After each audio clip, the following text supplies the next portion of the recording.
Prontinho. Bom, pessoal, na aula de hoje, nós vamos discutir. Espera um pouquinho. O que está acontecendo aqui? Nós vamos discutir as questões voltadas para a legislação, né, e as políticas afirmativas voltadas para as questões étnico-culturais. A bibliografia de base eu deixei o PDF, né, conforme sempre eu faço. E aí, pessoal, só para lembrar vocês, a gente tem sempre, dentro de cada módulo, 4 atividades, tá? Uma atividade de leitura, a videoaula e 2 atividades avaliativas.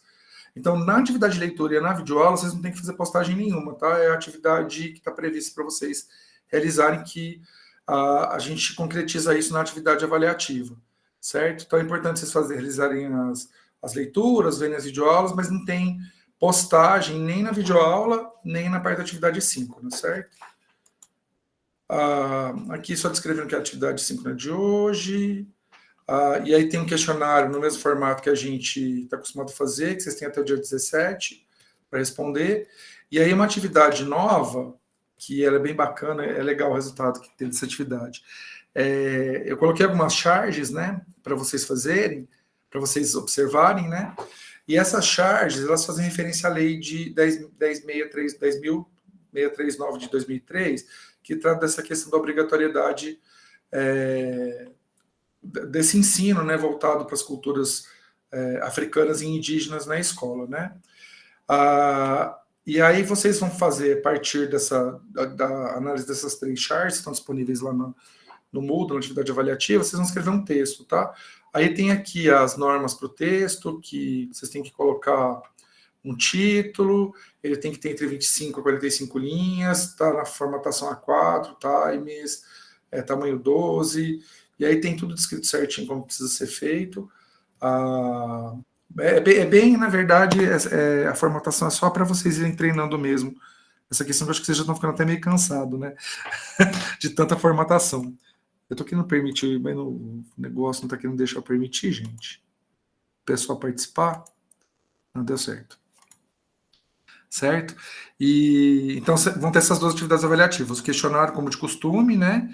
E um texto, vocês vão escrever um texto que vocês vão fazer reflexão sobre as charges, que fazem trazem algumas reflexões aí sobre a questão da legislação e o olhar, né, que algumas pessoas têm.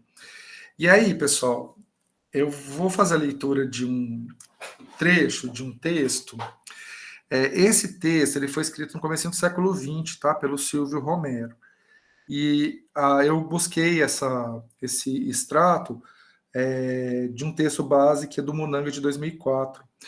E aí eu queria que vocês prestassem atenção nesse texto para a gente poder conversar sobre alguns pontos aqui. E aí, por que esse texto eu trouxe para justamente na aula que a gente vai discutir a questão da legislação. Olha isso. Todo brasileiro é um mestiço. Quando não é no sangue, o é nas ideias. Mas não é por isso, completa, o Brasil será uma nação de mulatos, porque na mestiçagem, a seleção natural faz prevalecer após algumas gerações o tipo racial mais numeroso, que no caso do Brasil é a raça branca. Graças à intensificação da imigração europeia, ao fim do tráfico negreiro, ao decréscimo da população negra após a abolição e ao extermínio dos índios.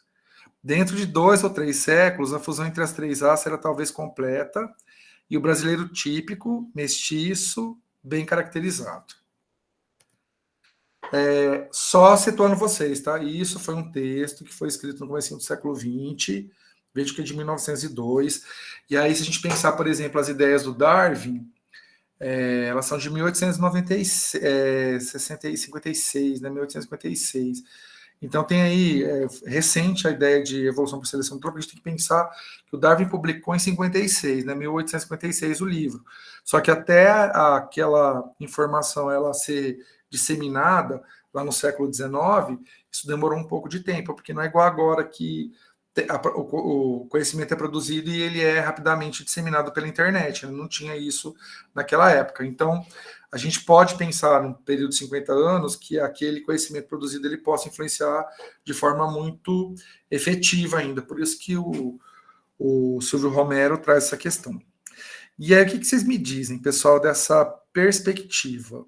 É uma perspectiva que foi apresentada no comecinho do século XX. Tem mais de 100 anos, né? Vocês acham que essa perspectiva foi totalmente esperada aqui no Brasil? Ou vocês acham que tem muita gente que pensa dessa forma ainda? O que vocês acham? Ô, Luiz, eu nem levantei a mão, desculpa. Não tem problema. É engraçado falar isso aí, porque no último censo agora recente, diz que a predominância está pardos e brancos, né? No caso, o estado da Bahia seria o estado brasileiro com a maior concentração de negros, né? No Brasil. Então, assim, eu não sei, eu meio que concordo um pouco com isso aqui, porque o preconceito aqui é tão grande que dá a sensação que a nação é branca, porque de tanto preconceito arraigado que existe. Que aí as pessoas, elas nem se identificam, né? Isso. Porque como você se identifica de forma voluntária, qual que é a tua, exatamente, a tua etnia, então a pessoa, às vezes, ela prefere se identificar como pardo ou como branca, mesmo não como sendo. Pardo, como branco e não como negro. Por causa da questão do preconceito, do racismo estrutural. Você tem razão, viu, Emanuele? Infelizmente, essa perspectiva ela ainda está presente na nossa sociedade, apesar dela não ser um fato. Né? Mas é igual na questão do censo dizer que somente 1,8% da população é LGBTQIA+, né? Eu conheço um percentual muito maior. Outro absurdo. Que é a pessoa se auto-identifica, né? Mas e o medo? E o medo? Porque isso tem a ver com medo, né? De ser discriminado, porque você responde para uma pessoa. Eu não sei se vocês responderam o censo. Eu respondi, né? Então eu sei que ele existe de verdade, tá? Assim, porque tem gente que fala, eu nunca vi passar, não. A pessoa vê com uma maquininha e aí você responde para uma pessoa. Então você tá cara a cara com alguém, você tá falando, né, das coisas para ela. E a gente sabe que aqui no país, dependendo da pessoa, isso pode ser, você tá entregando uma arma para a pessoa te atirar, né? Então, o censo aqui no país, ele é muito enviesado, porque a pessoa, ela, como não é anônima a consulta, você responde para uma outra pessoa. Muitas pessoas aqui no país vão se sentir desconfortáveis em dizer, por exemplo, que são negras, ou mesmo admitindo quando você admite que você é pardo, já é um caminho também que pode denotar um certo racismo, né? E se classificar como branco, porque apesar de você ser uma pessoa preta, você tem uma pele mais clara, né? E aqui, o que acaba acontecendo aqui no país é que a gente realmente é um país que teve muita miscigenação, então a gente vê pessoas com tons de pele diversos, né? É um país de tonalidades de pele diversas. Se vocês tiverem a oportunidade de viajar para fora do país, vocês vão perceber que esse monte de cor que a gente vê aqui no Brasil, isso não é tão frequente fora daqui. Mesmo nos países vizinhos aqui da América Latina, não é muito frequente esse grau de miscigenação, porque aqui o país ele teve muitas correntes migratórias, né, ao longo da história. O Brasil foi muito receptivo para imigrantes, né, ao longo da sua história. E isso, claro, e aqui a gente não tem muita... Apesar de existir um racismo cultural, um racismo estrutural, perdão, a questão das relações interraciais, ela não é discriminada aqui, né? Então é muito frequente que você tenha casais de etnias diferentes aqui. E isso produz, obviamente, descendentes de peles diversas. Então o Brasil é realmente um país colorido, né? Quando a gente pensa na questão das tonalidades de pele. Só que, por outro lado, existe um preconceito enorme que reduz a oportunidade das pessoas. Então, apesar de a gente ter várias a gente tem uma grande diversidade nas cores, né, das peles das pessoas aqui no país, a gente ainda tem uma discriminação em relação às pessoas que não atendem certos estereótipos, né, que seria o branco hétero e o homem. Né? Eu sempre gosto de frisar isso para vocês, pessoal, que o grupo que é mais bem... que tem maior poder na mão atualmente são os homens brancos héteros aqui no país. Quem não é homem branco hétero vai ter algum tipo de grau de preconceito, vai sofrer algum tipo de grau de preconceito. E rico, tá? Preciso colocar o rico também, porque se o homem hétero branco, se ele for pobre, ele também sofre preconceito. Então, se o cara for um homem branco rico, ele está praticamente livre de quase todos os preconceitos.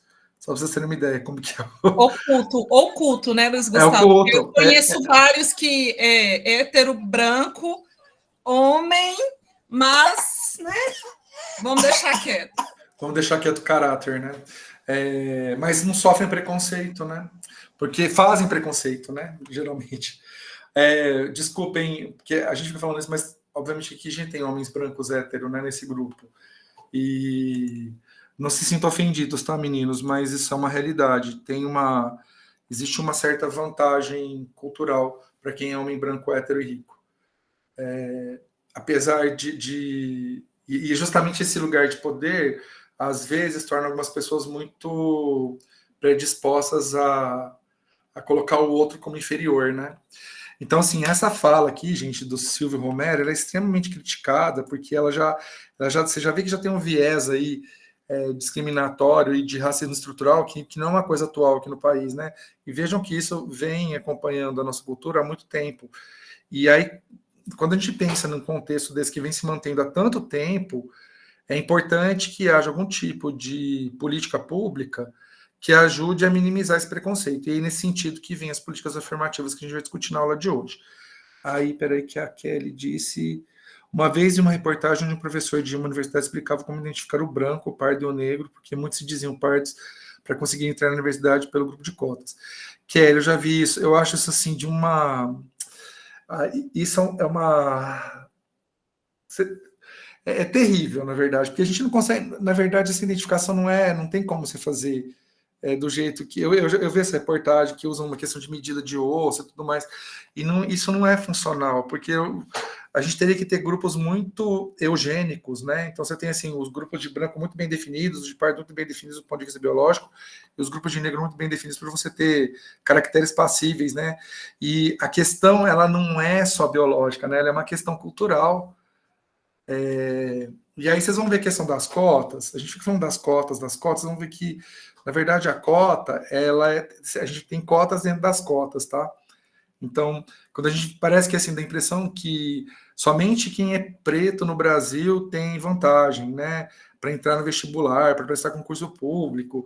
Vocês vão ver que não é bem assim, não, viu? A gente vai ver daqui a pouquinho essa questão. Machismo que impera no Brasil, infelizmente, muito, viu, Luciano? Thalita, eu sou filha de um pai negro com mãe branca. Eu tenho traços de negro, mas a cor da pele não. Que eu já vi rapaz se pintar para conseguir vaga. Você vê como que é a questão, né? Aí eu fico pensando, tá? Existem pessoas que vão burlar o sistema. Isso para tudo, né, gente? Até para tirar carta de motorista, tem gente que usa subterfúgio para conseguir aprovação, né? Principalmente em lugares que você tem que é questionável a forma que é feito, né, o exame de condução. Não quero entrar em detalhes, mas vocês devem saber, cada cidade tem suas realidades e vocês sabem que isso é bem complexo, né? Mas a gente não pode desmerecer todo o resto por causa de um ou outro, né? A gente tem que tomar cuidado, né, quando tem essa questão, por exemplo, uma pessoa pintou a cara e foi lá para poder burlar a questão das cotas e conseguir uma vaga, mas essa pessoa representa quantos por cento do total? Então, esse que levou vantagem, ele é mas quantos tantos outros foram beneficiados, né, pela política? Então, será que vale a pena questionar a política ou será que a gente precisa pensar sobre outras questões? Oi, Ana, pode falar, desculpa, eu me empolguei aqui, perdão. Não tem problema não. Professor, só se eu estiver muito errada, mas para mim existe machismo até de pai com filho, né? Porque pai, naquela coisa de tem que ser macho, homem, não sei o quê, ficar com mulher. Acaba que se o filho é homossexual, não falando com preconceito, né? Ele fica mais retraído, que acha que tem que arrumar namorada por conta que o pai quer que ele arruma namorada. E para mim o pior preconceito é de dentro de casa. Não é que falar que fora de casa é mais tranquilo, não, mas de dentro de casa, né? Que você acha que a família vai te acolher, vai te aceitar, é mais difícil. Você fica vulnerável, né, Ana? Porque assim, se a tua família não te apoia, você se torna uma pessoa vulnerável, que nem no teu contato mais próximo, que é o da tua família, você tem um apoio, você não vai esperar o apoio fora. E aí o que acaba acontecendo, na verdade, é o contrário. Né? Essas pessoas que são muito marginalizadas dentro do seio familiar, acaba encontrando famílias fora. E aí, por isso que a gente vê, você vê muitas postagens, né, no Instagram e rede social, falando, essa é a família que eu escolhi.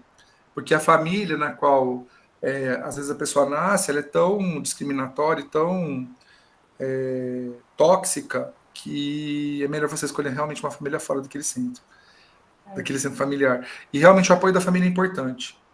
Que a família é o primeiro contato social que a gente tem, né? E é o nosso lugar de refúgio, é o lugar de refúgio primeiro, né? À medida que o tempo passa, você consegue achar outros locais, né? De apoio e tudo mais. Mas, assim, o primeiro contato, quando você é adolescente e criança, é a família. Aí, quando você se torna adulto, que você consegue encontrar outros caminhos. Agora, imagina uma criança que vai sendo descriminalizada, né? Desde a tenra infância, não sabe nem o que está acontecendo e está lá. O pai machista influenciando. Mas tem mãe machista também, viu, Ana? Muitas, viu? Ai. Bom, pessoal, esse tema ele é bastante interessante. E tem bastante. Tem muita gente que se posiciona contra, por exemplo, a questão das políticas afirmativas, e vocês vão perceber que não tem muito sentido o posicionamento contrário. E aí, eu trouxe algumas definições só para vocês entenderem, né? Quando a gente fala nessas políticas de cota, por exemplo, elas constituem uma das ações, né, voltadas para as ações que a gente chama de ações afirmativas. As ações afirmativas, elas têm como objetivo tentar resolver algumas discrepâncias e oportunidades que alguns grupos sociais têm. Né? Então, a gente tem, por exemplo, situações que mulheres têm menos oportunidades, situações que pessoas pretas têm menos oportunidades, situações de pessoas que não são heterossexuais que têm menos oportunidades. Então, essas políticas afirmativas, elas tentam, de alguma forma, possibilitar que essas pessoas que são marginalizadas a priori pela sociedade, elas consigam, de alguma forma, se equiparar àquelas outras que não sofrem esse tipo de discriminação. Então, vou dar alguns exemplos ao longo da aula, mas eu vou trazer um que quem assiste Netflix já deve ter percebido. Vejam vocês que toda a produção da Netflix sempre vai ter pessoas de etnias diversas, proporção mais ou menos equilibrada de homens e mulheres, e sempre tem personagens de minorias LGBTQIA+. Vocês já perceberam isso? Nas produções da Netflix. E a Globo está fazendo a mesma coisa, né? Se a gente olhar as produções da Globo, ela faz isso também. Isso é uma ação afirmativa que a mídia tem feito. Possibilitando, por exemplo, aqueles grupos... A gente, por exemplo, nunca tem representação de povos nativos. Ou as representações de pessoas pretas, elas estão muito relacionadas, por exemplo, a trabalhos domésticos ou a grupos sociais com menos condições. Aí vejam que hoje as produções têm tentado trazer representações em várias áreas, né, dentro daqueles grupos que são ali representados na ficção. Na Globo eu não sei, mas na Netflix, para uma produção entrar na Netflix, obrigatoriamente tem que ter umas certas proporções lá de pessoas pretas, asiáticos, indivíduos LGBTQIA+, não necessariamente homossexuais, tá? Pode ter bissexuais, transexuais. Então isso é para poder estar na Netflix, as produções mais atuais, né? Tem uma data, né, de produção, acho que é 2019, 2020, um pouco antes da pandemia, acho que é 2018, na verdade, que é obrigatório ter essas proporções de representação. Então, qualquer produção que foi produzida, que foi produzida mesmo, né? Qualquer produção que foi produzida, mas é isso mesmo. Qualquer produção que foi produzida, a partir de 2018 na Netflix, ela precisa atender essas questões, que é uma ação afirmativa que a Netflix inseriu. Por isso que assim, a Netflix ela deu uma balançada das pernas nos últimos anos, né? Agora ela voltou com força total de novo, perdeu um pouco da qualidade das produções e tal, né? Mas é importante demais a gente valorizar a Netflix, porque ela possibilita que as pessoas sejam representadas, as diferentes pessoas sejam representadas. Por isso que é bastante importante. E tem razão, viu, Thalita? Assim, Big Brother, pessoal, eu sou super suspeito para falar, porque eu amo assistir Big Brother. Eu sei que é uma alienação, eu sei que é um simulacro de uma realidade que não existe, mas eu acho que ele, de alguma forma, ele ilustra um determinado momento, né? Por exemplo, teve um Big Brother que a ganhadora, ela tinha um posicionamento de extrema direita, né? Que foi aquela Paula, acho que do Big Brother antes da pandemia. Eu acho que era aquela representação que é o que o Brasil estava almejando naquele momento. Tanto é que a gente teve um governo de extrema direita logo em seguida, né? Então eu acho que tem uma certa, por mais que seja uma forçação, né? Porque as pessoas que vão participar do Big Brother, elas são escolhidas, né? Não é uma representação aleatória, né? Então, se tem, por exemplo, tantos gays, tantas lésbicas, tantas pessoas pretas, tantas pessoas brancas, tem representação de povo original, né? Nesse Big Brother, por exemplo, isso não é aleatório, né? Isso tem eles seguem um roteiro. Mas, de qualquer forma, os ganhadores, eles são escolhidos pelo público. E o público, num determinado momento histórico, ele tem determinadas concepções e desejos, né? Quando o Jean Willis ganhou, por exemplo, naquele momento um LGBT que ia mais era importante, porque estava se falando muito da questão, estava havendo um aumento da representatividade, né? Quando a primeira mulher ganhou também. E aí, se vocês analisarem os ganhadores, né, das diferentes edições, tem muito a ver com o momento histórico do Brasil, né? Apesar do grupo que participa do Big Brother ser escolhido, quem ganha é quem o povo escolhe, né? Então, de alguma forma, representa certos arquétipos, né, estereótipos que estão sendo valorizados naquele momento. Então, assim, a gente tem que entender que a gente é manipulado, todo reality show é manipulado, a gente é manipulado quando assiste, mas vale a pena fazer esse exercício de reflexão também. Por que determinadas pessoas ganharam em determinados momentos, né? Por que o Arthur ganhou naquele ano? Né? Por que a Juliette ganhou no outro ano? Quando a gente pensa, por exemplo, no ano que a Juliette ganhou, o Gil do Vigor, ele tinha um carisma muito mais representativo, mas por que ele não ganhou? Até hoje eu não me conformo. Tanto é que a gente vai lembrar do Gil do Vigor para sempre, né? Porque ele foi a figura, né, daquele Big Brother. Então, assim, é interessante. Foi o único que eu gostei. Ele foi, e eu duro que você lembra quando eu vi a chamada daquele Big Brother, eu falei assim, esse aí vai ser o primeiro eliminado. Porque vai, um contador, o que um contador fazendo Big Brother, gente? E aí eu me enganei federalmente, mas tudo bem. Mas é interessante ver isso, gente. Eu sei que é uma alienação, a gente não pode perder isso de vista, mas é interessante. E a gente não pode esquecer que também as pessoas que estão ali, elas representam determinados grupos, né? Então, por exemplo, quando tem um homem homossexual, o Big Brother, ele é uma representação, né? E aí a homossexualidade masculina, ela se manifesta de várias formas na sociedade. E aí, no Big Brother, qual foi a forma qual das representatividades está sendo colocada ali? A mesma coisa a representatividade preta, né? Quais são as representatividades pretas que tem nesse Big Brother, que teve em outros anteriores, né? A Thelminha, por exemplo, quando ela ganhou, uma mulher preta que ganhou, foi interessante, médica, né? Uma mulher preta médica. Quantos médicos pretos vocês conhecem? Então é interessante você ter essas representatividades para mostrar, eu sou uma pessoa preta, eu posso ser médico também, porque até o minha que ganhou o Big Brother foi. Não pensando só que uma pessoa preta também ganha o Big Brother, não é nesse sentido, mas quais são as profissões, né? E aí, quer dizer que as pessoas, qualquer pessoa pode chegar naquele lugar? Sim, mas a gente tem representação para dar essa, digamos assim, essa motivação para a gente. Então é muito importante, sabe? Eu vejo muitas críticas ao Big Brother, mas eu acho interessantíssimo o programa. Todo ano eu acompanho, adoro, viu, gente? E aí, uma coisa que eu achei interessante, não sei se vocês observaram do Big Brother, dessa edição, teve um grupo que quem selecionou foram os moradores da casa, né? 3 homens e 3 mulheres foram selecionados. E aí foi curioso que eles não selecionaram os padrões, né? Por exemplo, os homens heterobrancos, magros, padrão de beleza, as mulheres também, né? Eles não selecionaram esses padrões. Mas aí fica pensando assim, mas eles não selecionaram porque eles quiseram excluir os padrões? Não, porque eles tiveram que fazer um discurso lá de 30 segundos e se vocês tiverem a oportunidade de assistir, assim, era tão nítida a diferença dos discursos, 30 segundos só para cada um, tá? 30 segundos.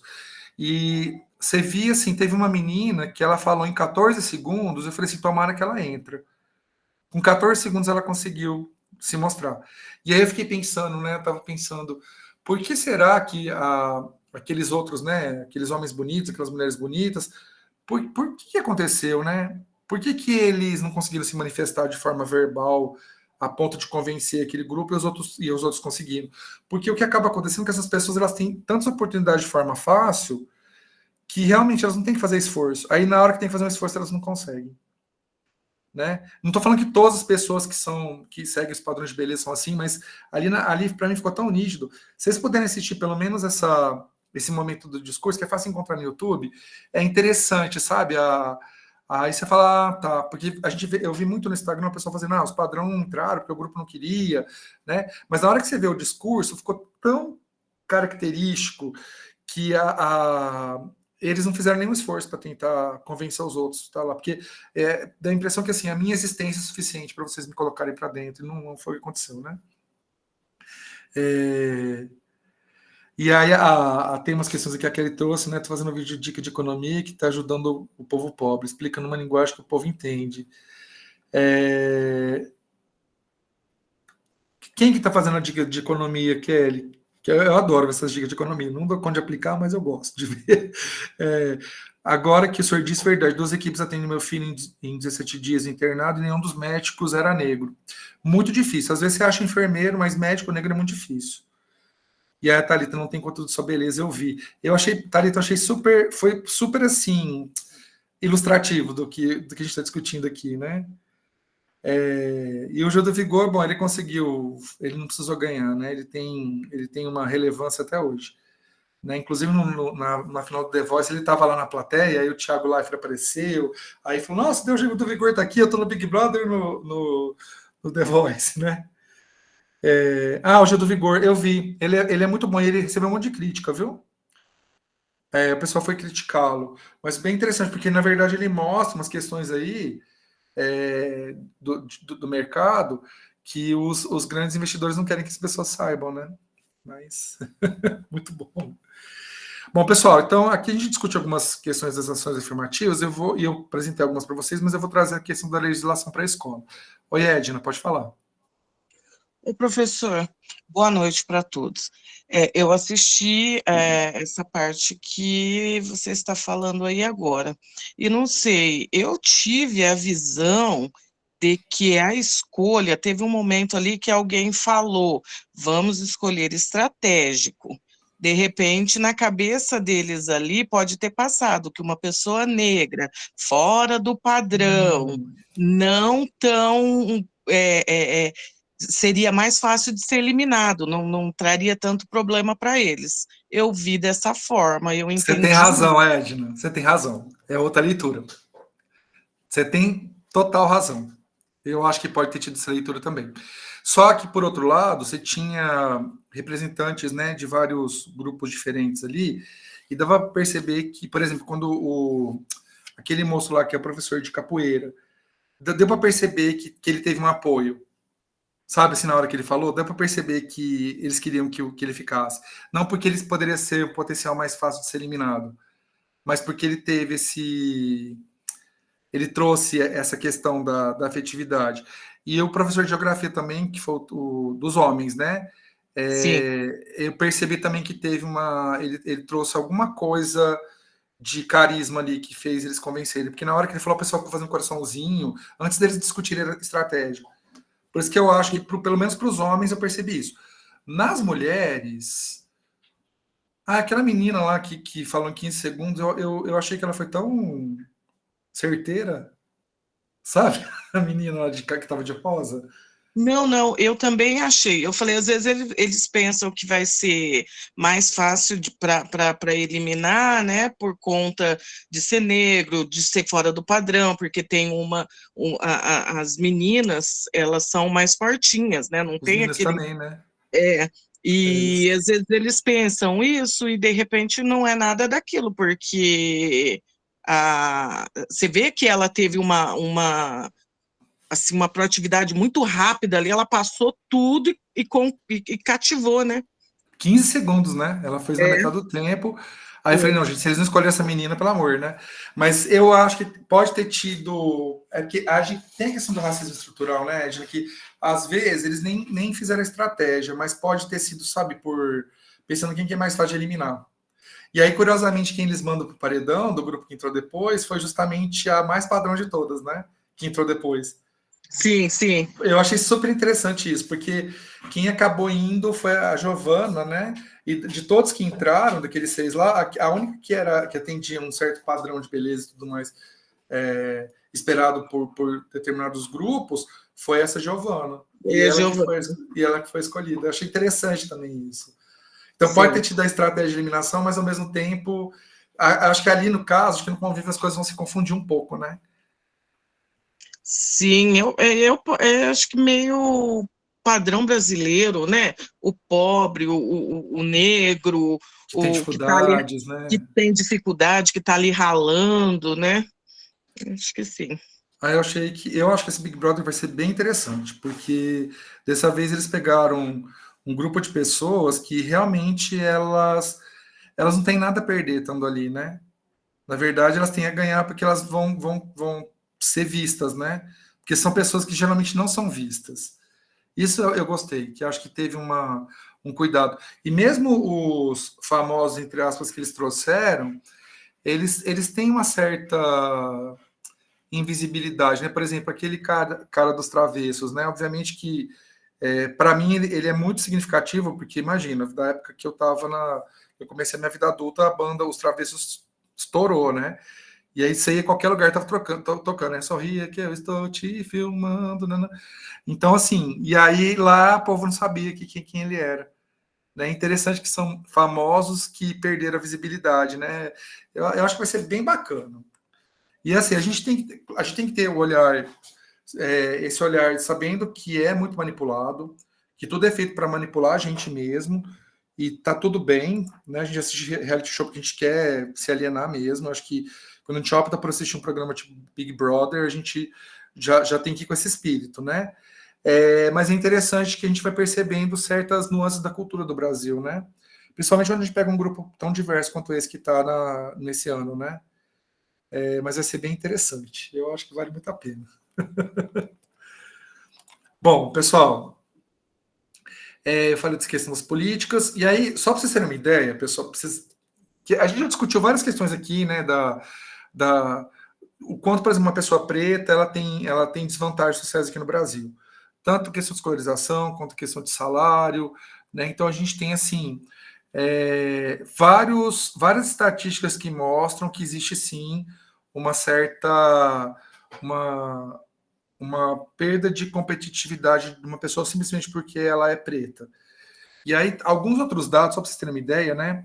O IDH do Brasil, se a gente considerar só a população branca, ele corresponde à 43ª posição.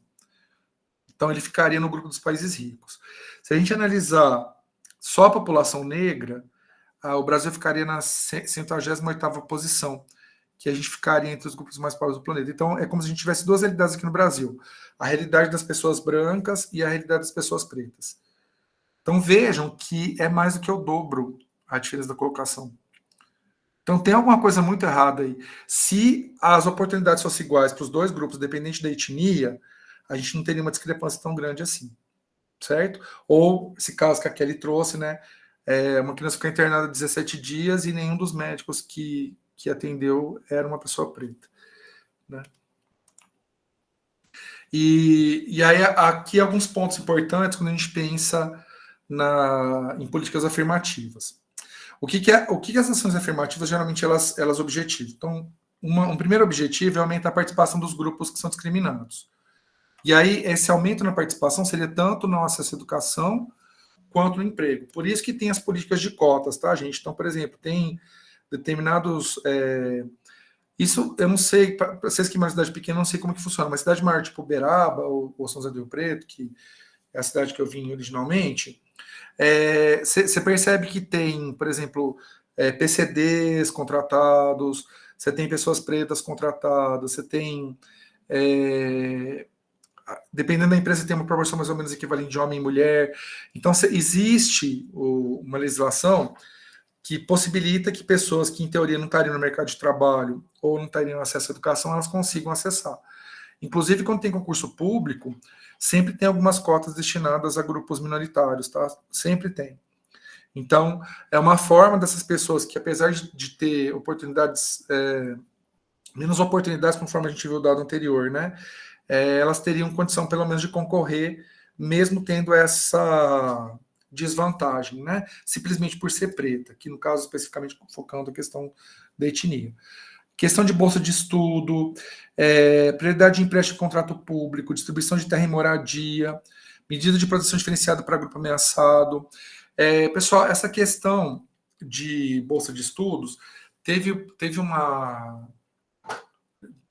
agora teve um pouco de o financiamento para a educação, ele teve uma redução aí nos últimos anos, né? Mas isso já faz um tempinho, não foi no último governo, não, já estava tendo uma redução já desde os governos anteriores, né? Mas teve um momento, quando eu entrei na universidade, por exemplo, que tinha uns editais de bolsa que os alunos podiam estudar fora do país, mas obrigatoriamente eles tinham que ter estudado em escola pública. Não poderia ser aluno egresso de escola particular. Se fosse egresso de escola particular, ele só poderia participar do programa se ele tivesse tido 100% de bolsa na escola, e tinha que comprovar. E a gente mandou um grupo de alunos para a França para estudar lá, foi super legal. E assim, teve muitas críticas, eu não sei se vocês acompanharam, mas tinha um programa do governo que chamava Ciências Sem Fronteiras. E aí teve uma época que houve uma distribuição enorme de bolsas para o pessoal estudar fora. E acontecia muito frequentemente do pessoal não frequentar as aulas nas universidades, fora do país, ou desistir. Teve gente que nem voltou para o Brasil, né? E nesse programa, que obrigatoriamente era uma escola que veio de escola pública, obrigatoriamente você tinha que ter um professor para ser tutor. E aí eu fui um dos professores, né? A gente mandou alunos da química, da física, da matemática e da biologia para estudar em Paris, e aí eu era o representante da biologia. E aí a gente acompanhava os alunos, inclusive tinha contato com os professores de lá da universidade. E aí a desistência era, primeiro que assim, acho que como é uma oportunidade muito rara, a pessoa aproveita melhor quando você não tem tanta oportunidade na sua vida, a hora que você tem uma oportunidade, você quer agarrar com unhas e dentes, né? E eu lembro que a desistência era super baixa, o pessoal participava bastante, tinha esse acompanhamento dos professores, que isso também ajudava bastante, mas acho que o próprio público, né, que acabava sendo priorizado nessa ação afirmativa, ele já era um público que não estava muito acostumado a ter oportunidade, então quando tinha, agarrava. Foi bem interessante. Inclusive, um dos ex-alunos, ele está fazendo doutorado hoje, e ele está fazendo doutorado em Paris. Ele voltou para Paris e ele estudou a vida inteira na escola pública. De família bem pobre, assim, sabe? Bem com condições, assim, só conseguiu se manter na universidade porque tinha bolsa e tinha auxílio, bem legal, sabe? Então, assim, a gente consegue ver as pessoas tendo oportunidade de verdade, sabe? Então, quando fala, isso aí vai dar vantagem para vagabundo, para malandro, que a gente escuta umas coisas assim, não, gente. Muita gente aproveita a oportunidade e realmente é importante para a vida daquelas pessoas, da família daquelas pessoas e também para o país, né? Porque essas pessoas também elas acabam de alguma forma dando retorno para o Brasil, atuando profissionalmente. Né? Ele está fazendo doutorado lá, mas ele vai voltar aqui para o Brasil, obviamente, e aí ele vai acabar contribuindo com o conhecimento que ele adquiriu aí ao longo desse tempo aqui com o país, né? Que é bem interessante. Luiz Gustavo, eu e meu marido, a gente só não foi para a Espanha, para Almeria, a gente fez até o idioma antes, porque deram aquele golpe na Dilma. Aí cortou as bolsas. Mas a gente estava tudo certo para ir para Almeria, né, que ele ia fazer doutorado sanduíche, mas assim que eu terminar a pedagogia, a gente tem planos dele fazer um pós-doc fora e eu faço um mestrado. Agora voltou nos financiamentos, tá? Eles estão voltando aos poucos, né? Tanto é que só que teve um período que eu acho, Emanuele, que falta um pouco de critério, não para as pós-graduação, tá? Eu acho que pós-graduação, o aluno que vai para pós-graduação fazer mestrado, doutorado fora, ele já vai bem mais maduro. Mas na graduação, ele teve muita bolsa, e aqui mesmo na UFTM, o que eu conheci de aluno que abandonou, teve aluno que foi para Portugal, por exemplo, não voltou, sabe? Teve umas coisas assim. Na UF, assim, teve uma menina da engenharia química que ela ficou 1 ano na França, ela era da graduação. Ela nunca pisou na universidade. Foi uma vergonha, foi horrível. Ela foi um caso, assim, vergonhoso, mas teve vários que realmente fizeram isso. E a maioria eram os filhinhos de papai que está lá na UF estudando e que só foi para festar. Porque tinha, né, esse programa que era para aluno de escola pública, era o programa de licenciatura internacional. E aí tinha oferta para a França e oferta para Portugal. E aí a gente mandou, lá do instituto que eu trabalho, teve um grupo que mandou para Portugal e teve um grupo que mandou para a França. eu estava no grupo que mandou para a França, né? Porque aí a gente juntou os professores que sabiam francês e aí a gente tinha que comunicar com eles em francês, tinha que entrar em contato com a universidade, conseguir um apoio de um coordenador. Então dava para fazer comunicação em inglês, mas com francês é meio complicado você tentar comunicação em inglês. Eles têm uma certa resistência. Então, juntou o grupo que sabia falar francês e fomos, né? E deu certo. Aí, quando teve o segundo edital, abriu o edital, a gente participou da concorrência, teve o golpe, aí o edital sumiu, né? Não teve resultado, teve nada. A gente teve todo o trabalho de fazer todo o processo e aí isso aconteceu com muita gente, né? Que eu estou falando de um programa específico, mas com doutorado sanduíche, mestrado sanduíche, às vezes mestrado internacional também. Mas agora está voltando os financiamentos, né? E assim, a gente se preparou, sabe? A gente investiu, porque eu sou tagarela. Eu falei, eu preciso me comunicar na Espanha, eu quero falar. Aí a gente começou a fazer o idioma, a gente pagou 1 ano e meio de espanhol, com professora particular, uma professora nativa, a Marurra. E assim, o que aconteceu? A gente não perdeu porque conhecimento não perde, né, professor? Exato. Mas assim, foi bem frustrante. Porque existe um objetivo, né? Porque quando você vai aprender uma língua porque você quer ampliar o conhecimento, é uma coisa. Agora, quando você aprende uma língua porque você precisa... eu vou morar na Espanha por tanto tempo, eu preciso saber falar o espanhol para conseguir utilizar, né? Porque é diferente, dá uma frustração, né? Os alunos que foram, Thalita, olha, os da biologia são os que eu tenho contato, né? Foram 5 alunos da biologia. Dos 5 que foram da biologia, 4 estão fazendo pós-graduação. Só uma que acabou abandonando. Fez a graduação e aí passou no concurso para professora do Estado, mas ela atua como professora do Estado. Então, acho que dá um retorno, né? Os outros todos foram fazer pós-graduação. E eu tenho contato com todos, né? Com os 5. 4 deles foram meus orientandos depois de TCC, porque a relação foi tão boa que a gente conseguiu estabelecer, que aí eles me procuraram para orientar os trabalhos de conclusão deles, e iniciação também. Esse menino que está fazendo doutorado na França, ele fez mestrado comigo, eu orientei ele no mestrado. Porque foi bem legal, eles amadureceram muito, né? Quando você estuda fora do país, é muito diferente a forma que funciona lá. Não tem não tem esse contato com o professor que a gente tem aqui no Brasil, isso não tem no exterior, né? Eu lembro que eu fui, né? Que a gente tinha as missões de trabalho, eu fui numa das missões, aí eu assisti a aula na universidade, conversei com os professores, conversei com os coordenadores, era um esquema muito diferente do nosso, assim. Aí eu falei como que era no Brasil e tal, aí eles ficavam olhando para mim assim, mas como assim, né? É tão próximo assim? Eu falei, a gente tem uma relação mais familiar mesmo, mas o Brasil funciona desse jeito, a gente tem essas relações meio que familiares em vários grupos, né, até com desconhecidos, a gente acaba estabelecendo umas relações que são muito mais próprias de família do que entre desconhecidos, né, e aí eu fui assistir aula numa escola pública, tinha o diretor da universidade, a esposa dele era diretora, na verdade, a diretora da universidade, o esposo era diretor numa escola pública, e aí eu fui assistir uma aula de ciências na escola, é outro esquema também, muito diferente. Aí eu olhei o caderno dos meninos, eles participando, as mesas são todas coletivas, não tem mesa individual, eles sentam em grupos com 4 alunos, faz todas as atividades, é diferente, assim, eu achei bem, bem legal a experiência. A escola também, aí eles me apresentaram a escola, é uma outra estrutura de escola, não é uma estrutura igual aqui as escolas aqui do Brasil que eu percebi, elas são grandes, né? O que eu percebi é espaço. Mesmo que a gente tem muito aluno aqui, mas assim, as escolas elas têm, né, pátio, muitas têm quadro, né? Claro que tem algumas que não, né? Porque dependendo da realidade, mas assim, as escolas urbanas elas geralmente são grandes, né? Foi super legal a experiência. E eu tenho contato com esse pessoal até hoje, lá dos diretores e tal, que eles não são muito de manter contato, não, mas assim, eu pergunto às vezes alguma coisa que eu tenho dúvida sobre a questão do sistema, mas é um sistema bastante excludente, viu? Eu acho que aqui no Brasil a gente acaba, apesar de tudo, a gente acaba incluindo mais as pessoas do que lá. Eles têm umas coisas assim, por exemplo, se eles acham que o aluno ele tem uma certa dificuldade de aprendizagem, ele vai para umas classes especiais. E aí essas pessoas que participam dessas classes, elas são direcionadas, por exemplo, a trabalhar como caixa de mercado, sabe? Assim, já tem eles não vão para a universidade, eles vão fazer trabalho mais braçal. E aí ele me explicando isso, o diretor me explicando, aí eu falei, nossa, que esquisito, né? Quer dizer, a pessoa já ela é meio...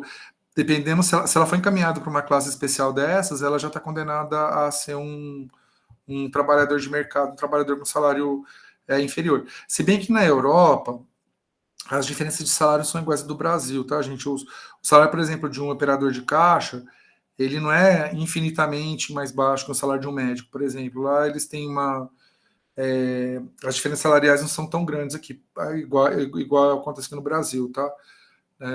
É um pouco mais proporcional, sabe, os valores, assim, não é uma coisa tão absurda que você tem, por exemplo, uma pessoa que ganha R$1.400 uma pessoa que ganha 50 mil.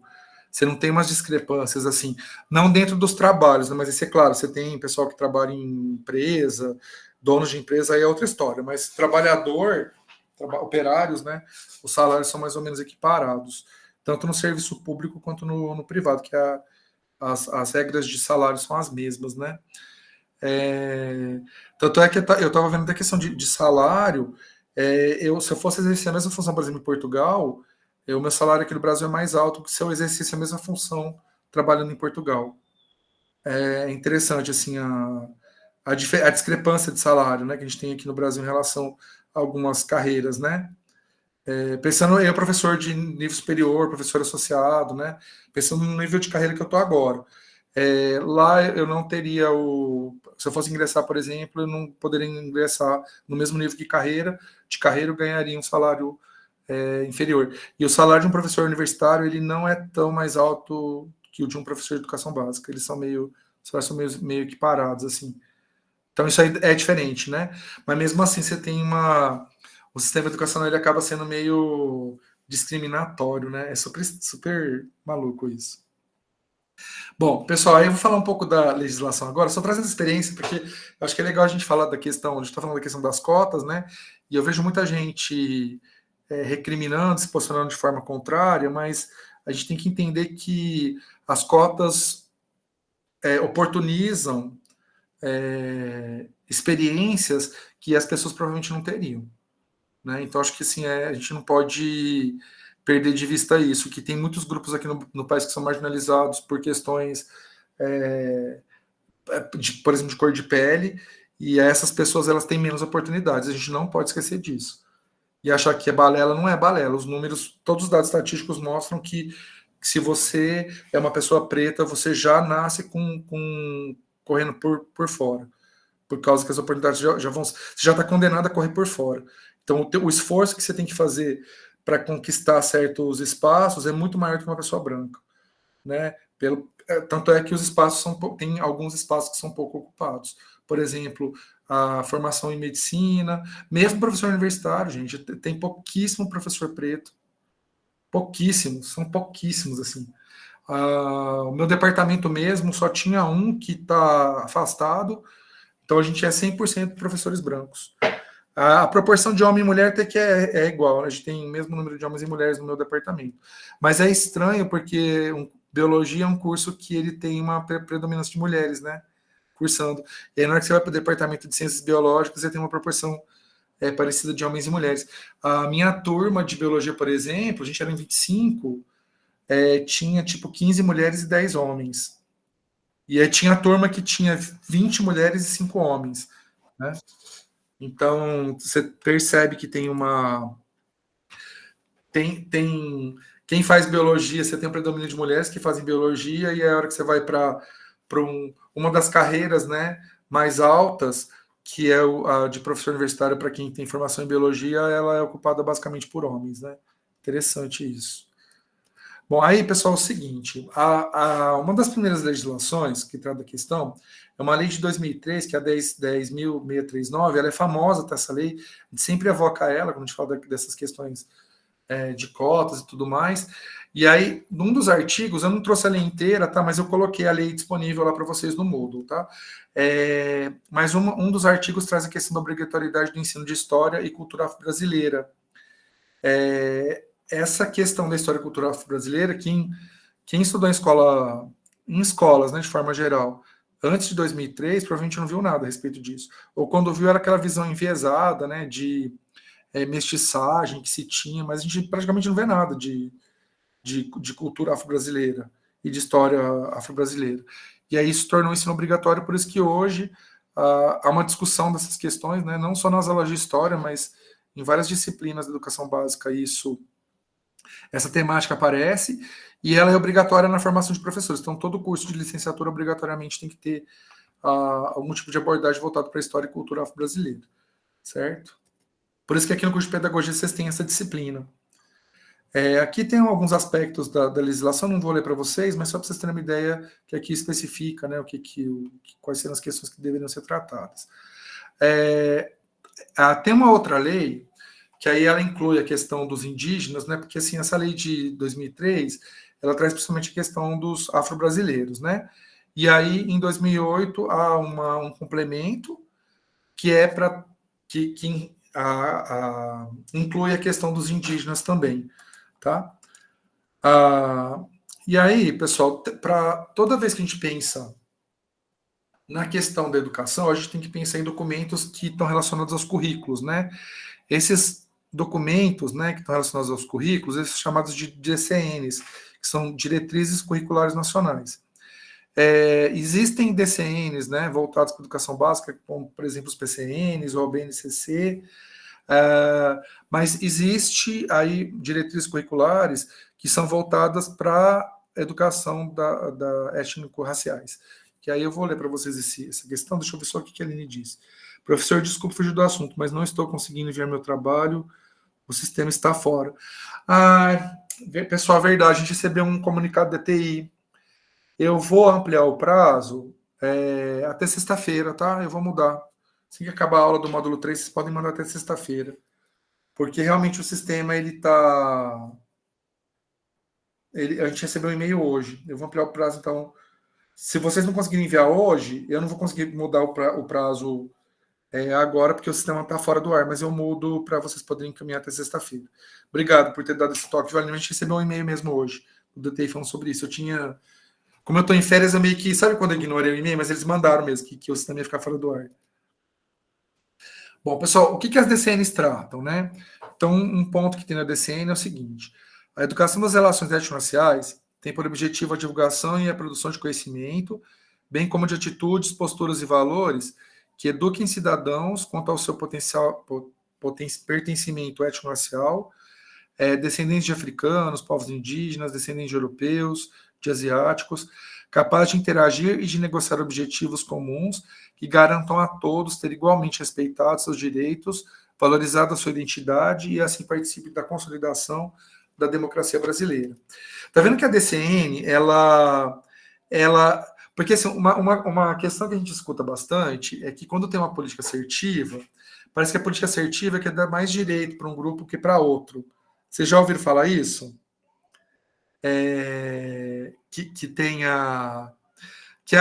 Tem uma política assertiva de cota, então isso aí é para dar mais direito para os negros que para os outros. Na verdade, não é isso, gente. Tá vendo que está bem claro, por exemplo, na questão das DCNs, de questão étnico-racial, que as diferentes etnias que compõem o povo brasileiro devem ser respeitadas. O que acontece na prática é que determinadas etnias, elas não têm seus direitos respeitados. Então, não é dar mais direito para um determinado grupo, mas sim garantir direitos mínimos que aqueles grupos não têm, né? Então, é uma coisa que a gente não pode perder de vista. Você escuta umas coisas, quer dar mais direito para outro, não quer dar direito para outra coisa nenhuma, fica até nervoso, gente, porque isso é uma bobeira. Na verdade, não é querer dar mais direito, mas é tentar garantir o mínimo de direito que aquele grupo acaba não tendo. Para hoje são os slides, tá, Sirlene? Bom, ainda falando da questão das DCNs, e aí, dentro das DCNs, isso aí, pessoal, coloquei os documentos inteiros, tá? Aí que eu fiz uns recortes do documento, que eu acho que que tem algumas questões que são muito importantes, tá? Mas vocês podem consultar os documentos inteiros os documentos na íntegra lá no do que eu disponibilizei. O ensino de história e cultura brasileira e africana, meio privilegiado para a educação das relações étnico-raciais, tem por objetivo o reconhecimento e valorização da identidade, história e cultura dos afro-brasileiros, garantia de seus direitos de cidadãos, reconhecimento e igual valorização das raízes africanas das nações brasileiras, ao lado das indígenas, europeias e asiáticas. Tá vendo como que a ideia é diferente? A questão não é dar mais direito para um determinado grupo, mas tentar colocar esse grupo em grau de igualdade aos demais.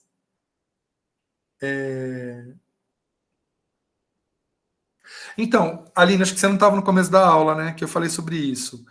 Que os questionários, eles vão guiar bem vocês para a questão da prova. Se vocês estão fazendo os questionários direitinho, então eu recomendo que vocês revisem os questionários, que vai ajudar demais vocês a fazer a prova, viu? Foca neles. Porque a minha ideia não é que vocês resolvam uma situação para a prova, mas a ideia é que vocês vão aos poucos, para vocês não ficarem tão nervosos também, sabe? Mas tranquilo, mas aí de qualquer forma eu acho que eu tinha parado a gravação nesse momento. Oi, Carmen, pode falar. Oi, Carmen. Oi, professor, desculpa, encostei errado aqui, perdão. Eu imaginei, quando você demorou para responder, eu falei, acho que deu errado aí. Aí, pessoal, uma outra questão aqui importante, né? Que a gente estava discutindo a questão de quem tem responsabilidade, alguma das aulas, eu não lembro qual, né? Quando tem essa questão do racismo estrutural se manifestando, né? Como que a gente discutiu aqui em algumas vivências que vocês trouxeram aqui para a gente. E aí vejam que as DCNs, elas têm uma abordagem que mostra a responsabilidade da escola em relação a isso.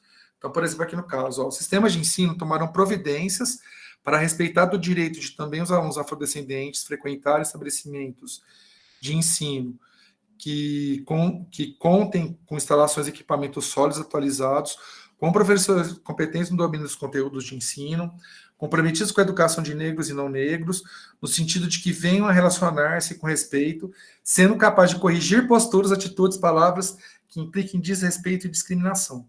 A gente tinha comentado sobre isso, e o professor e o sistema de ensino ele é responsável quando as situações de preconceito e racismo elas se manifestam, né? O professor ele não pode se omitir, e o sistema de ensino não pode se omitir, né? Isso é previsto não precisaria nem ser previsto em lei, né? Porque é uma responsabilidade ética, né, do trabalho de professor lidar com essas questões. A gente sabe que o professor é um ser humano e ele tem os seus preconceitos também, e isso talvez dificulte um pouco para aquele professor lidar com algumas manifestações de preconceito, mas há uma previsão em lei de que o sistema de ensino e, por consequência, os professores eles se responsabilizem também para que essas questões, né, elas sejam cumpridas nas escolas e para que também o preconceito seja reduzido.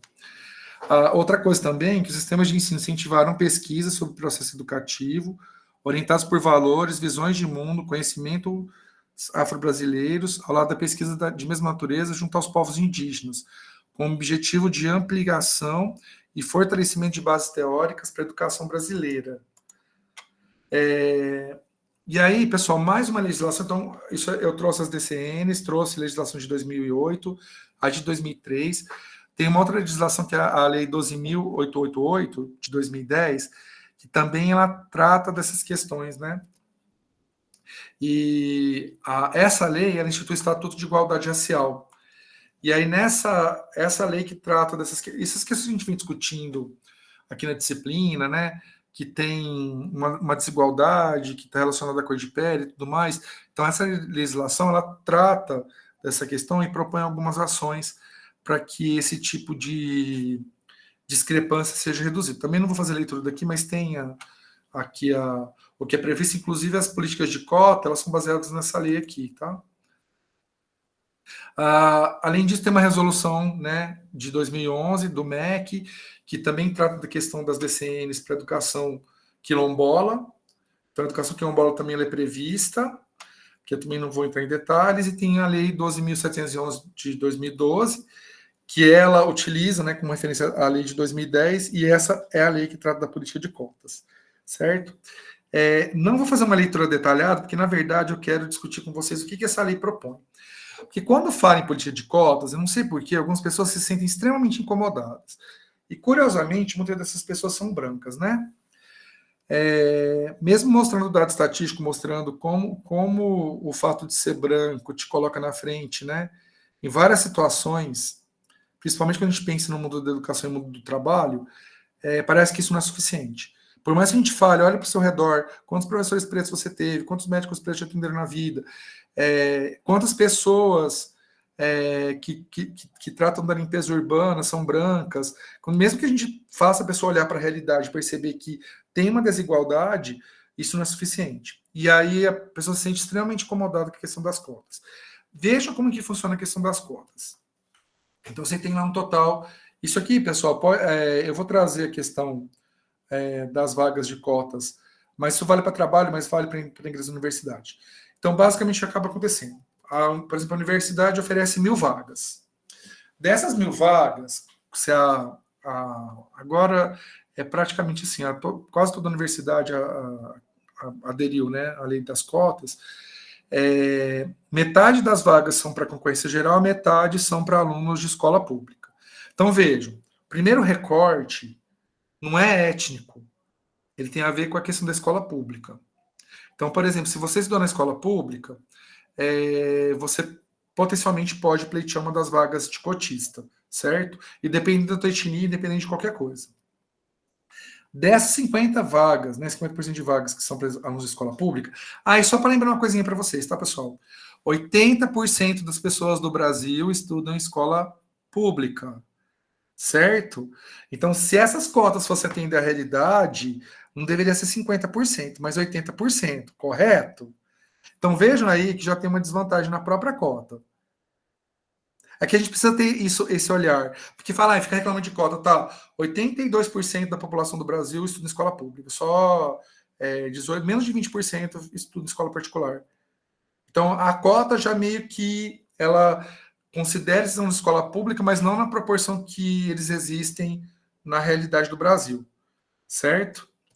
A segunda questão, desses 50% de vagas destinadas a cotista, metade são para de baixa renda e metade são para quem tem renda, não posso falar baixa renda e alta, porque acima de um salário e meio também, a gente não é alta renda, né? Mas metade das vagas são destinadas àquelas pessoas que têm nas famílias que tem o ganho de um salário e meio por pessoa, e a outra metade para quem tem acima disso, certo? Então você já tem um segundo recorte.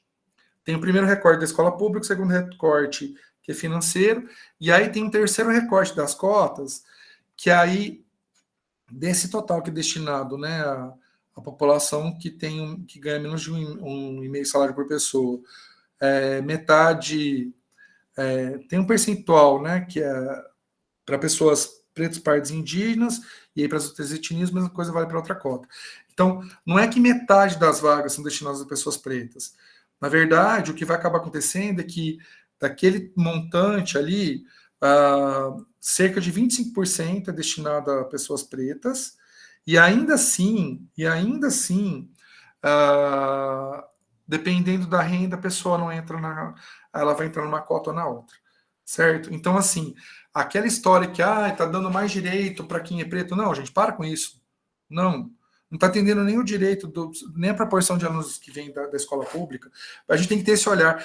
Quem vende essa ideia de que cota é injusto para quem? Para quem tem vantagem desde o dia que nasce? Pelo amor de Deus, né, gente? Deixa eu ler as conversas do chat. Desculpa a minha empolgação, mas é porque me revolta mesmo, sabe? Eu não sei. É que quando eu penso que eu sou um homem branco, tanto de vantagem que eu tive na minha vida, eu acho assim. Não tinha nem. Eu estudei em escola pública a vida inteira, ou seja, eu poderia ser um possível cotista. Na época que eu entrei na universidade, não tinha cota ainda, né? Porque isso é bem recente, de 2010 para cá, né? Eu poderia pleitear uma dessas cotas aqui, provavelmente de abaixo de um salário e meio por pessoa, porque a minha família ela não tinha tanta condição financeira assim. Só que eu entraria na cota, né, da etnia branca, né? Aqui dessa de renda inferior. Deixa eu ver a linha. Professor, você vai dar... Não. Meu marido é branco e vive falando que as cotas fazem com que ele saia prejudicado e que ele tem que ralar o dobro porque as cotas tiram o direito dele. Yasmin, mostra para ele entender, porque ele acho que ele não entendeu a proporção das cotas. Ele não entendeu a proporção das cotas, porque se olhar ali, se o teu marido ele estudou em escola pública, ele pode ser um cotista, ele entra dentro desse universo de 50%. Então, ele mesmo pode ser uma pessoa que que ele pode ter vantagem das cotas, viu? Professor, eu concordo com todas as desigualdades, mas eu acredito que ter cotas para negros é uma forma de preconceito. Se eu ganhar uma cota porque sou negro, eu estou afirmando que não sou igual aos demais. Mas, Aline, as pessoas pretas, elas não têm os mesmos direitos garantidos que as pessoas brancas. Isso que vocês têm que entender. Eu sou um homem branco, eu estou falando isso do meu lugar de privilégio mesmo. Na hora que a gente vê os espaços que são ocupados, você precisa dar melhor oportunidade. Eu não sei se você viu no Big Brother, voltando no Big Brother, né? Tem um cara lá que ele é um atleta paralímpico, né? Teve uma discussão, né, que foi colocada se determinadas provas ele teria que ser colocado na mesma situação que os demais brothers, porque ele tem uma desvantagem a priori, que é o fato de ele não ter uma perna, né? E aí a prótese, você tem que usar uma prótese especial, que é a prova d'água, tem uma questão assim.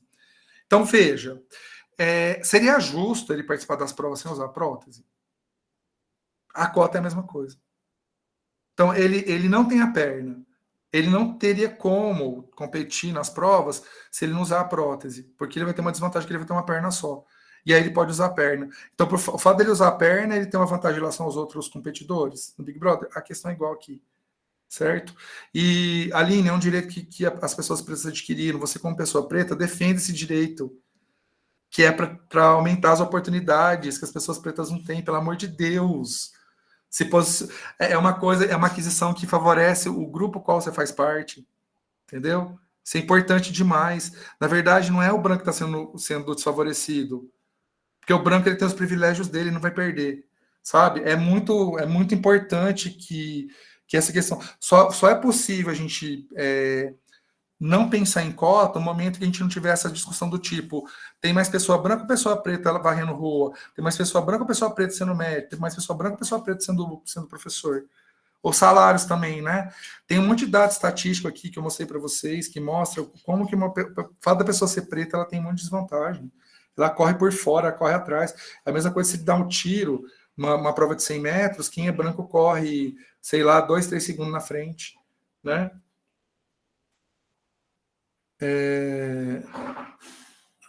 Não adianta, porque aí Yasmin, essa questão que você traz é uma coisa que eu tenho cansado de falar sobre isso, porque assim, a gente quando é uma pessoa branca, quando você defende cota, o pessoal acha que você é retardado, né? Porque como que um branco vai defender um negócio que prejudica ele? Mas não me prejudica em nada, porque eu já tenho as minhas vantagens pelo fato de eu ser branco. Então, assim, eu tenho essa consciência. Então, a gente precisa ter essa consciência enquanto... que é o que a Djamila fala, né? Que o lugar de onde a gente fala, a gente tem que ter noção do lugar de onde a gente está falando. Né? E eu tenho isso bem claro para mim. É processo, né? Obviamente que eu já fui contra a lei de cota também, tá, gente? Porque essa questão da discussão, vocês viram que a legislação de 2003, mas a discussão é anterior, né? E eu lembro lá na universidade que essas discussões começaram lá nos anos 90, e eu achava super estranho. Eu era favorável à questão da cota para aluno de escola pública, né? Porque eu via a realidade, por exemplo, da minha turma lá da universidade, eu era o único aluno da minha turma de 25 que tinha estudado toda a escola em educação pública.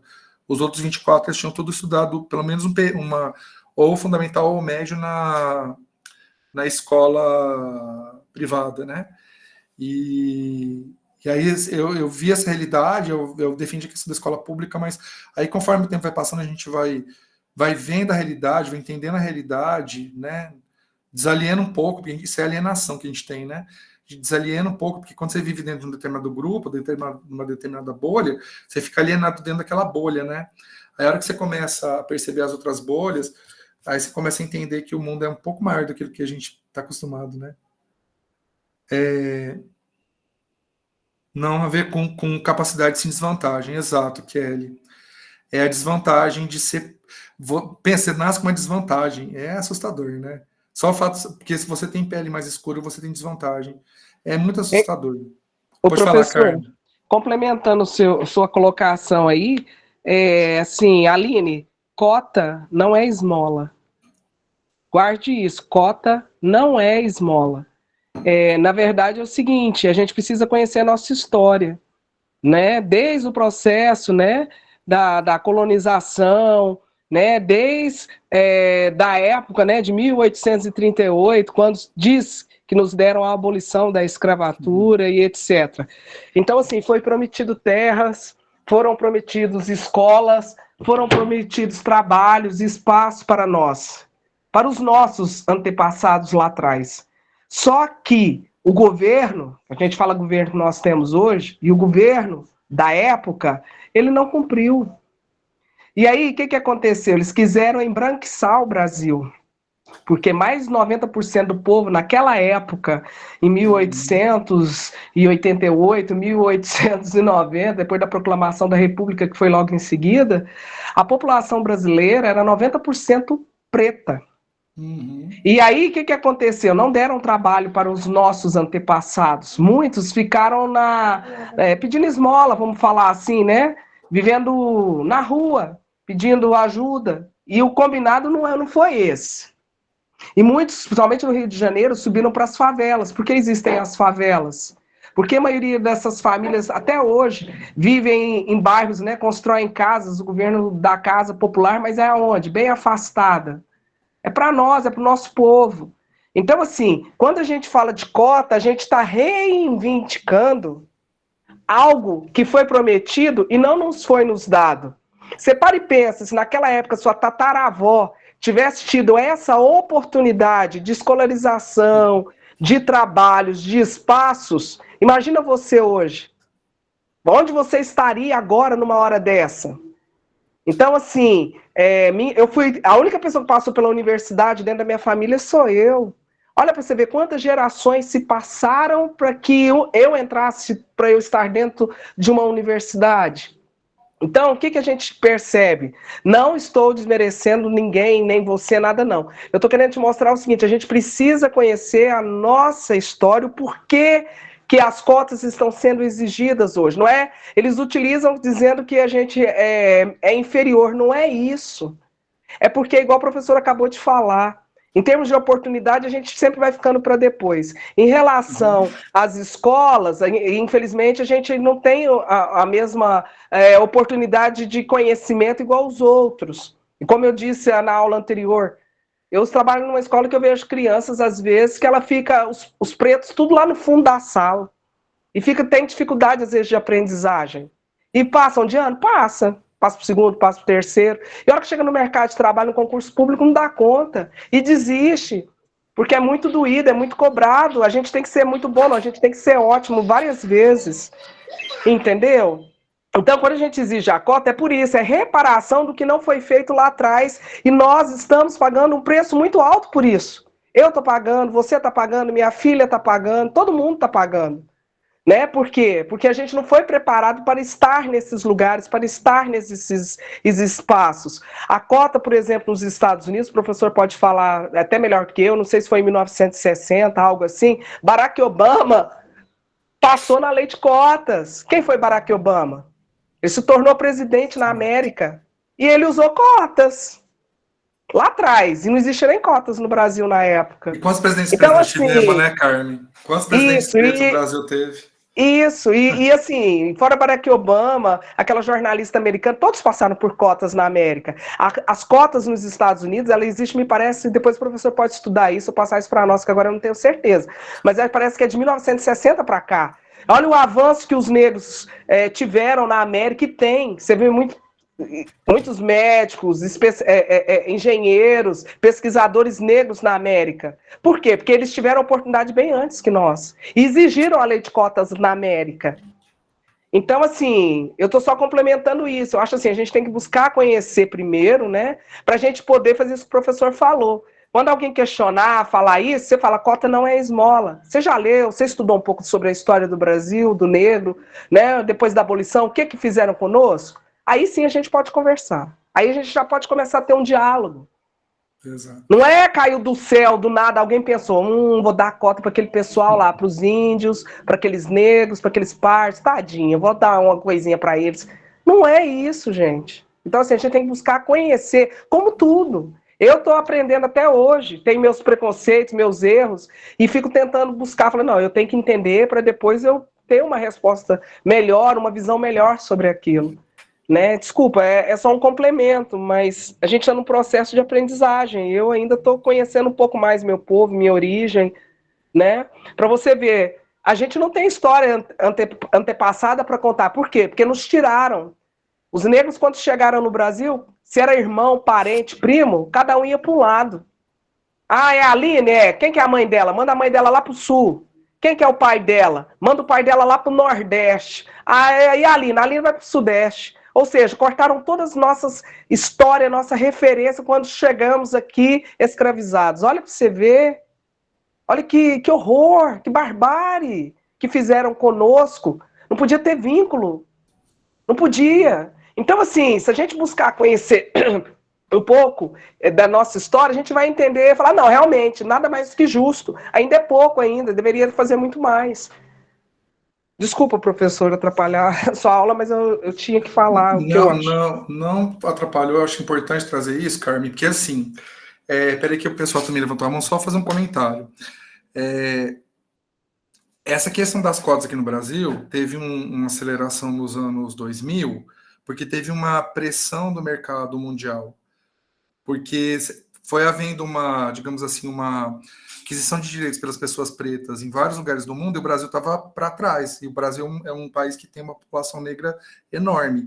Então teve uma pressão, isso tem a ver com questão de empréstimo, entendeu? Assim, não foi um presente dado para as pessoas presas, na verdade, teve uma pressão mundial para que isso acontecesse aqui no Brasil. A mesma coisa é a absorção da escravatura. Teve uma pressão mundial para que o Brasil atendesse isso, porque ele ia ficando cada vez... não é para... só para vocês entenderem, e isso é uma questão importante para as pessoas pretas, mas o processo tem a ver com uma luta do movimento, mas tem a ver com uma pressão internacional também em cima do país, para que aconteça. Outra coisa também que é importante a gente analisar aqui quando a gente vê os dados, não sei se vocês perceberam, mas daquele montante... Então, imagina, por exemplo, metade da população do Brasil é negra, correto?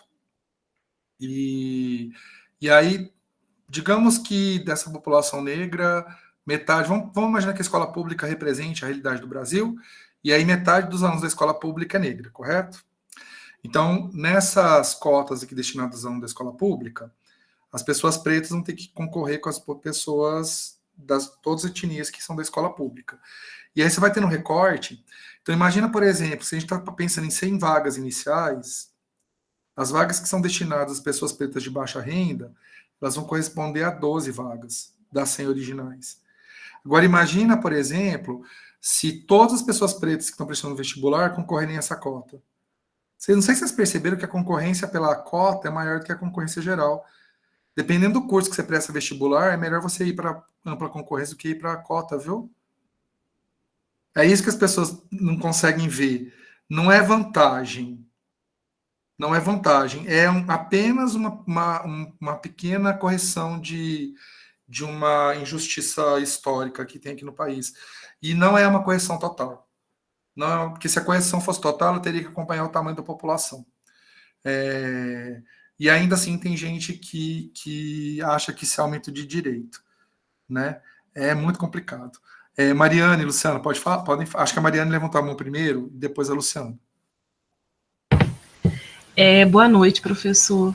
Só para complementar essa questão, né, que a Carmen disse, da gente não encarar a cota como esmola, eu acho que também é importante a gente olhar para um outro lado, que muitas vezes, né, na nossa formação aqui no Brasil, tão valorizada a ascendência europeia, né?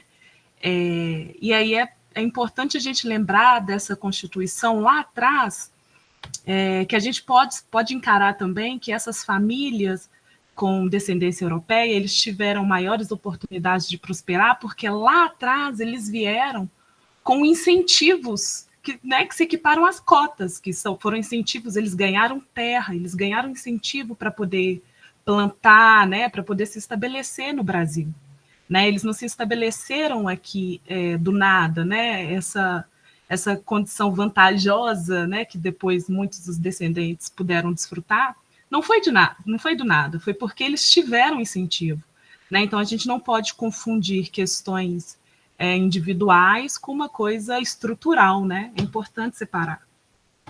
Mariane, ótimo você falar isso, porque mesmo depois que os meus pais, eles vieram para o Brasil os meus pais são portugueses, eu comentei aqui com vocês, né? Eles vieram para o Brasil no final de 75, né? Eu nasci em 76 aqui, mas eles vieram no final de 75. Se eu não me engano, eles tiveram, como eles vieram para se tornar residente do Brasil, sendo portugueses, se eu não me engano, eles tiveram algum tipo de benefício para vir, para ficar aqui para mudar, sabe? Lá Isso mesmo depois que teve as grandes imigrações, né, dos italianos e tal, dos japoneses, mesmo depois ainda tinha algumas políticas públicas de afirmativa para quem vinha da Europa para cá. Não tinha nenhuma política pública afirmativa para a população negra residente, mas tinha mesmo depois dessas grandes migrações, né, que vão ocorrer ao longo do século XX, porque os meus pais eles não vieram em nenhuma grande migração, eles vieram por conta deles lá, já tinha uns parentes meus. Os meus parentes, eu tenho uns parentes que moram aqui no Brasil, eles vieram nesses grupos, sabe? Porque teve uma migração de portugueses aí nos anos, se não me engano, 50, 60, que tem uns parentes meus que vieram nessa época, e os descendentes estão aqui no Brasil, obviamente, mas mesmo depois, acho que até os anos 80, 90, deveria ter alguma coisa, que meus pais, acho que, se eu não me engano, eles tiveram algum tipo de bônus, sabe? Por vir estabelecer residência aqui no Brasil, vindo lá de Portugal. Claro que Portugal e Brasil, a relação é um pouco diferente, né? Porque tem umas coisas assim também, quando você sai do Brasil para morar em Portugal, tem umas coisas assim também hoje, né? Tem como o Brasil foi colônia de Portugal, tem alguns acordos políticos, né? Mas eu acho que lá nos anos 70 era muito mais vantajoso você vir de Portugal para cá do que o contrário. Você sair do Brasil para Portugal. Mas você tem razão, é muito importante dizer que tinha isso aí, porque a ideia, na verdade, é tornar a população branca, porque a ideia era miscigenar a população para que tivesse uma ideia de que o Brasil era um país miscigenado, por isso que teve essa questão de trazer de tentar branquear a população a partir da migração em massa de europeus, né? Muito bom você trazer, com benefícios, né? A população que foi escravizada aqui teve muita promessa e nada de cumprir, e populações que vieram depois, elas tinham, por exemplo, ganho de terra, tinha umas coisas assim. Claro que teve também exploração de trabalho, tá? A gente teve isso também, a gente não pode negar que teve, mas de uma forma muito diferente do que aconteceu com as populações da África que foram forçadamente trazidas para cá. Pode falar, Luciana. Complementando aí, né, a questão que a Carmen colocou, muito bem colocado, né, inclusive, mas eu assisti um filme, assim, ele é meio fictício, mas ele tem assim, às vezes a gente pondera alguma coisinha ou outra, a gente acaba internalizando e procurando ver se os fatos são verdadeiros. Eu assisti aquele filme, o Lincoln, Caçador de Vampiros, eu ainda não tinha assistido ele, mas eu achei bem interessante, quem tiver oportunidade pode ver, é daquele presidente, o 16º presidente dos Estados Unidos, né, o Abraham Lincoln, eu não sei falar o nome exatamente, porque é um nome em inglês, né, mas assim, é Abraham Lincoln, uma coisa assim. E eu estava vendo, professor, esse processo de abolição da escravatura vem lá desde aquela época, lá nos Estados Unidos, ele declarou a abolição da escravatura em 1863. Nós fomos em 1888, ou seja, 25 anos depois. Mas eu acredito que naquela época foi todo um processo, né? Começou em alguns lugares e foi expandindo até o ponto que todo mundo aboliu, porque na realidade se tornou quase que assim, se num determinado lugar do mundo aboliu, e isso foi espalhando, né? Na realidade, eu penso que deve ter sido espalhado. Mas se você ver a história dele, professor, é muito legal, muito interessante. Eu acho que quem tem oportunidade de ver esse filme, eu acho que vale a pena. E estudar depois sobre isso, eu comecei a estudar sobre ele, eu achei ele muito interessante, sabe, a história dele. E vi o quanto ele também sofreu, ele sozinho, professor, sofreu para assinar essa lei, sabe, de abolição, e o quanto o pessoal sofreu também. Professor, assim, se você pensar o quanto o pessoal sofreu, eu acho que essas cotas é pouco. Eu acho que, sei lá, eu acho que tinha que fazer mais coisa. Eu acho que, na realidade, essas cotas é muito pouco para o tanto de discriminação, tanto de coisas que perderam e de vidas que foram tiradas e de sofrimento. E de sofrimento que teve, professor. Eu acho que se a gente trabalhar o resto da vida e anos e anos e anos, a gente não vai conseguir pagar tudo que foi tirado das pessoas, sabe, professor? E o sofrimento que foi causado para essas pessoas, sabe? É muito bonito o filme, eu acho que vale a pena assistir. Luciano, muito bom você trazer. O Brasil foi o último país a abolir a escravatura, só para você ter uma ideia, e foi por pressão fortíssima. Teve obviamente, quando começaram a escravatura foi sendo abolida, né, no Ocidente, claro que foi uma corrente, né, de absolvição. Em alguns lugares os direitos foram melhor garantidos, em outros lugares menos garantidos. No próprio Estados Unidos, quando a gente pensa nos direitos, eu vou verificar essa questão das cotas lá, viu, Carmen? Mas uma coisa que eu tenho quase certeza é que não funcionou de forma federativa. Porque os Estados Unidos, eles têm poucas leis que são federativas. Lá cada estado ele tem uma autonomia de país, né? Inclusive, essa questão que a Luciana traz do Lincoln, né, que tem a Guerra Civil, que a absolvição é uma questão importante na Guerra Civil. Você viu o Caçador de Vampiros, mas tem um filme que chama Lincoln, que é sobre a história dele, que vale a pena assistir também, que aí você tem não é tão interessante como do ponto de vista de entretenimento, tá, Luciano? Porque o Lincoln Caçador de Vampiros tem a questão do entretenimento, que é legal o filme. E a cinematografia é legal, porque ele trabalha com câmera lenta, câmera acelerada, então é um filme gostoso de assistir. Tem um filme que ele é meio chato de assistir, mas trata de umas questões históricas mais de forma um pouco mais próxima da realidade, que ele chama Lincoln mesmo, que eu recomendo que você assista, mas assim, não dá para assistir de uma vez, não, porque tem umas 4 horas quase, e ele é meio chatinho de assistir, mas vale a pena para ter essa questão mais da história. E lá nos Estados Unidos teve o problema das colônias do Sul e as colônias do Norte, né? Porque no Sul, como tinha muita atividade agrícola, havia uma pressão enorme para manter a escravidão, né, das populações negras. Porque o que vai acontecendo é que no Norte foi havendo absolvição e no Sul não.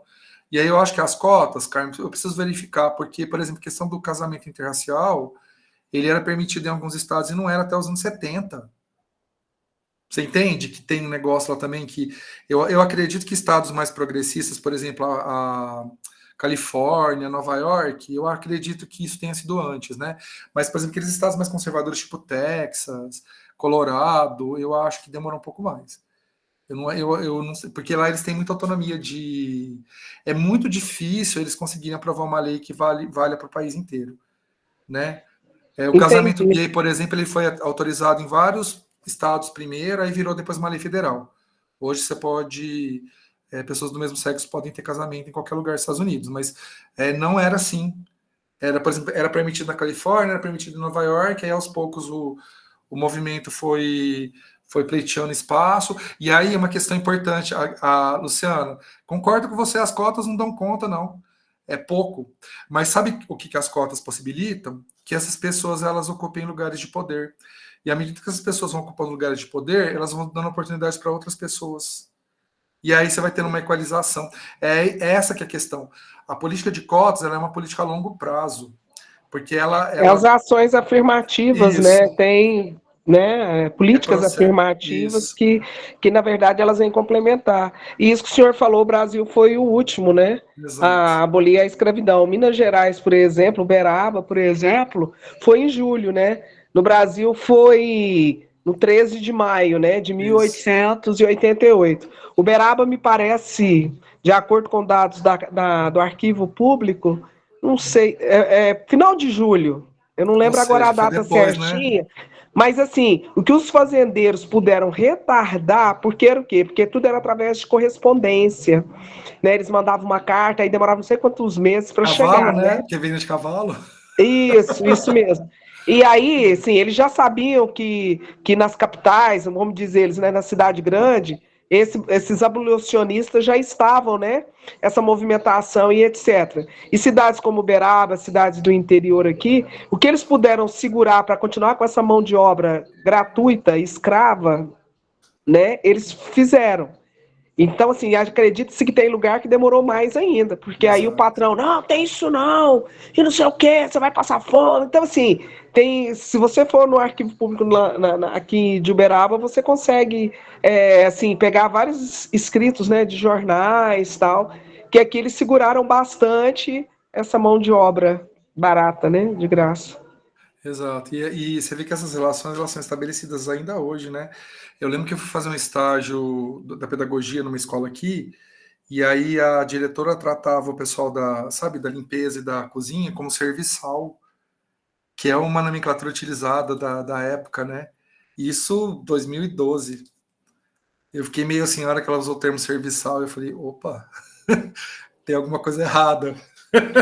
Entendeu? É um reflexo disso. É esquisito pra caramba, viu? É aquela mulher como é que fala? Araguari não, era Araguari, né? Aquela que foi escravizada, que ela trabalhou na casa dos patrões há muito tempo.